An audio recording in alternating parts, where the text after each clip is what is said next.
اللہ فرماتا ہے کہ یہ جو روزہ ہے نا یہ خاص میرے لیے اور میں ہی اس کا بدلہ دوں گا۔ تو اللہ فرما رہا ہے جو انسان بھی رمضان کے مہینے کو پالے اسے چاہیے کہ وہ اس کے پورے روزے رکھے، اور اگر کوئی شخص بیمار ہو یا مسافر ہو تو دوسرے دنوں میں ان کی تعداد پوری کر لو۔ دیکھو نا یار، یہاں پر اللہ تعالیٰ انڈرسٹینڈ کر رہا ہے کہ نہیں کر رہا بندے کو؟ یعنی اللہ رب العزت ایک طرف کہہ رہا ہے کہ بھوکے رہو، پیاسے رہو، اور دوسری طرف ان لوگوں کا احساس کر رہا ہے جو بیمار ہے، جو مسافر ہے۔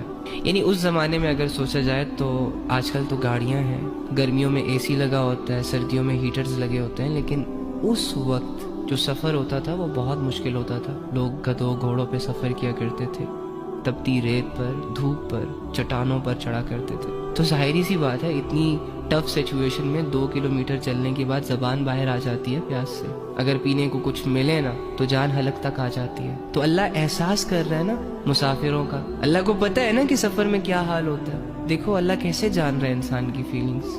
تو مسافروں پر روزہ معاف کر دیا کہ اگر کوئی ضروری سفر ہے اٹس اوکے، نو پرابلم، آپ کے پاس آپشن ہے، چاہے تو آپ روزہ اسکپ کر دو، لیکن بعد میں پھر اس کی قضا بھی کرنی ہے رمضان کے بعد، جب تم ایزی ہو جاؤ، جب تم ریلیکس ہو جاؤ۔ اور بیماروں کو بھی دیکھو اللہ تعالیٰ کیسے انڈرسٹینڈ کر رہا ہے کہ بیماری میں انسان بہت کمزور ہو جاتا ہے۔ جنہوں نے بیماریاں گزاری ہیں انہیں پتہ ہوگا، میڈیسن لینی پڑتی ہے، صحت کو مینٹین رکھنے کے لیے ڈائٹ لینی پڑتی ہے۔ تو اللہ تعالیٰ کر رہے ہیں نا انڈرسٹینڈ بندے کو، بندے کی سچویشنز کے مطابق۔ ہمارا رب تو جیتا جاگتا ہے، دیکھتا ہے، سنتا ہے، سمجھتا ہے، ساتھ ہے۔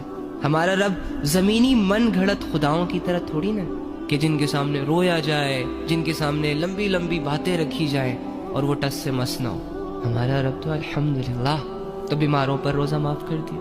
اب دیکھو نا، اس میں آپ کو اللہ کی محبت نظر نہیں آ رہی، یہ چیز فیل نہیں ہو رہی کہ اللہ انسان کو انڈرسٹینڈ کرتا ہے، انسان کو تنہا نہیں چھوڑتا، بے بسی میں اس کا ساتھ دیتا ہے، اسے برڈنائز نہیں کرتا، اس پر کوئی بوجھ نہیں ڈالتا۔ ایک سچے دوست کے علاوہ یہ اپرچونٹیز کون دے سکتا ہے تمہیں؟ ایک سچے محسن کے علاوہ اتنا ریلیف کون دے سکتا ہے تمہیں؟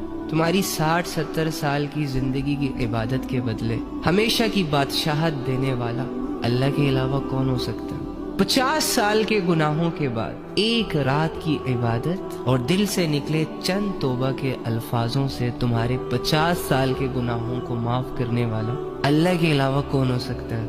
لیکن ایکچولی میں نا ہم بس اپنی اس زندگی کو لے کر جج کرتے رہتے ہیں، بڑے ججمنٹل لوگ ہیں ہم یار، غلط آبزرو کرتے ہیں ہم۔ حالت خراب ہے تو سمجھتے ہیں کہ جیسے سب کچھ ہی خراب ہے، اب زندگی میں کچھ بھی اچھا نہیں رہا۔ ابے یار تیرا رب تیرے ساتھ ہے، تو اپنے رب کے تعلق کو مینٹین کر کے رکھ۔ دنیا اجڑتی ہے تو اجڑنے دینا، تیرا لینا دینا ہی کیا ہے اس دنیا